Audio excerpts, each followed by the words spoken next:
no, someone save Wilhelm! Our grand finale opened with a brief recap before the end of the world started.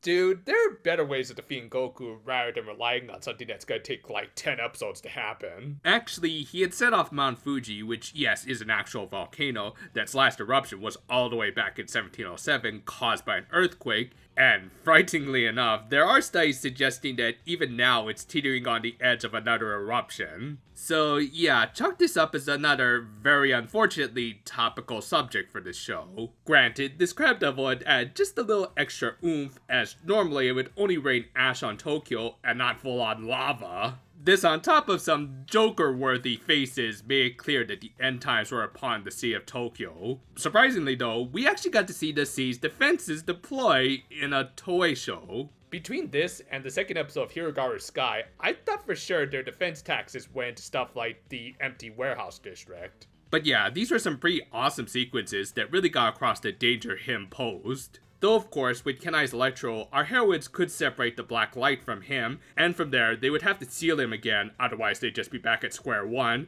but that would require all of the white lights, including the Girlz and Peaches. Yeah, it's kind of your standard final superhero conflict, with them being faced with the possible end of their heroic careers. Though for these girls, they didn't seem to realize the real losses at stake, like the city losing some powerful defenders, and instead just kinda saw their superpowers as that little extra thing in their lives. Yeah, it's a little weird that they'd be thinking this way after 52 episodes of fighting crime, but whatever, it served the purpose for later in this very episode, and their adult forms were pretty cute, though not so much their granny forms. And fortunately, Peach and Ken were there to more than cover the emotional moments for this episode. Yeah, no joke here, these moments between a little boy and his robo-dog were really heart-wrenching, as without the white light, the latter would return to being a mindless toy. And sure, these two didn't really get some major focus in the series, but we did get that mini arc of Ken opening up more,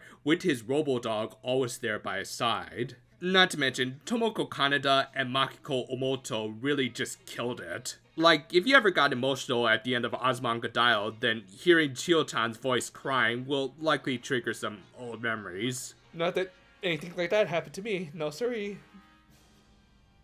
Anyway, without much time left, they need to extract Peach's light, and he insisted that Ken do the job. Oh god, are we really pulling an old yeller here?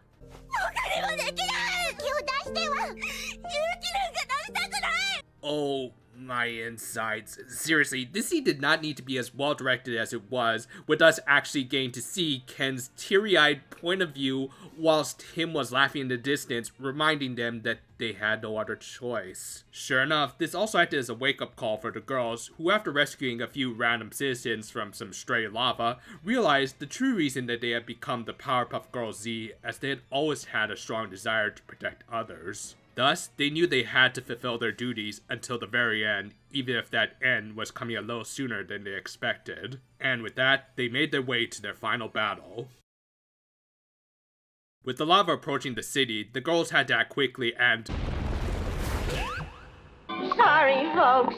We ran out of gas. No, of course, him was just screwing around and was setting off all sorts of volcanic eruptions of varying effects. This also might have been a bit of a flex on behalf of the animators, as they really went all out with some of these lava effects. I mean, I live in the state where our volcanoes occasionally cough up a little molten rock, but I never thought you could turn it into a freaking tornado. Now that is epic.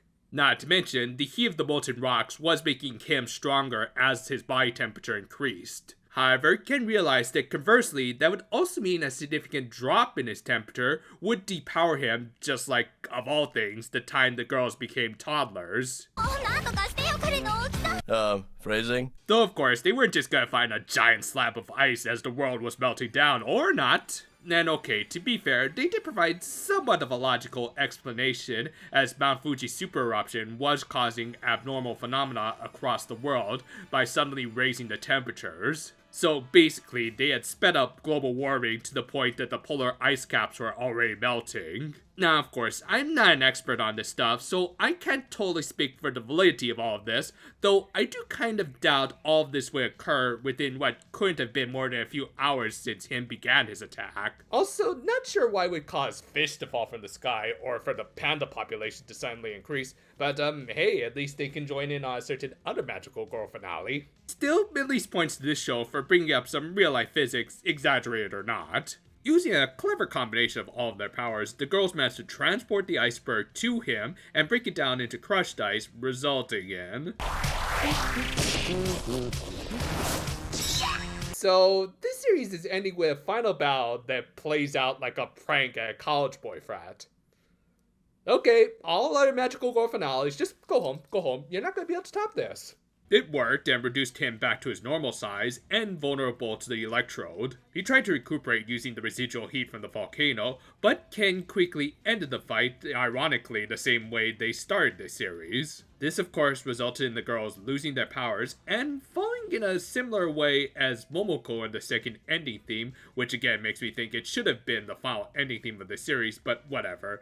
The white lights took Kim's very essence to the coldest place possible, the empty void of space. Hey, watch out for General Zod and too late. But yes, with that, our series ended on a very bittersweet note, with the girls having defeated him at the cost of a friend and their powers. Yep, nothing else to see here, may as well just roll the credits and...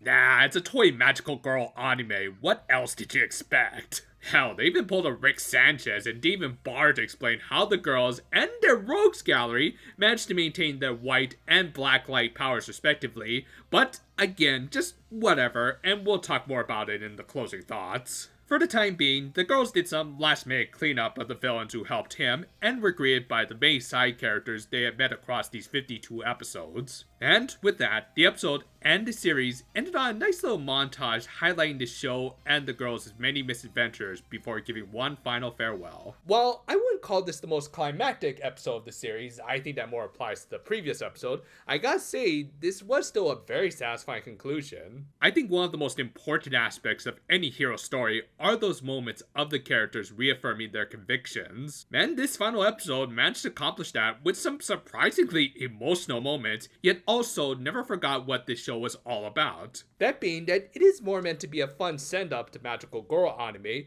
much like the OG American cartoon was, so yeah, it does really feel like things have come full circle.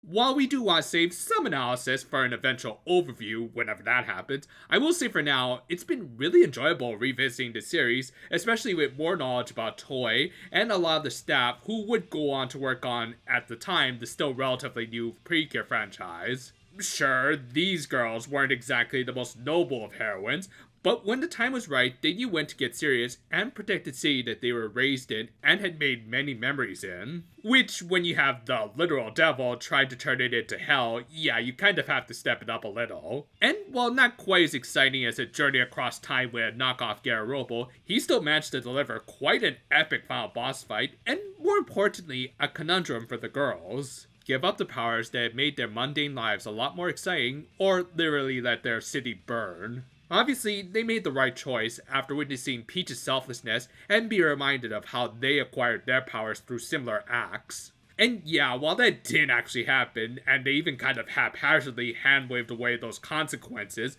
I honestly can't say I'm disappointed. Ultimately, I think a lot of it comes down to the tone, which, as I've said, for the most part in this show, doesn't take itself too seriously. When it did, it made the more dramatic moments, including in this very episode, all the more resonant, but for the most part, it was a lot like its OG counterpart, being mostly about a trio of little superheroines kicking ass and taking names, with little in the way of actual consequences. Plus, it is just nice that everyone, even their rogues gallery, kind of got happy endings. I mean, at least Mojo doesn't have to go back to that zoo. But yeah, while comparisons with the original Powerpuff Girls will inevitably always be there, I think this anime, by its end, was able to form its own legacy, and while we'll likely not hear that much more of it again due to licensing issues, I do think it ended up affecting some of Toei's future magical girl works. Again, that's all more discussion for an eventual overview, but overall, this was still a fun, more laid-back magical girl anime that doesn't get quite as much attention as it deserves.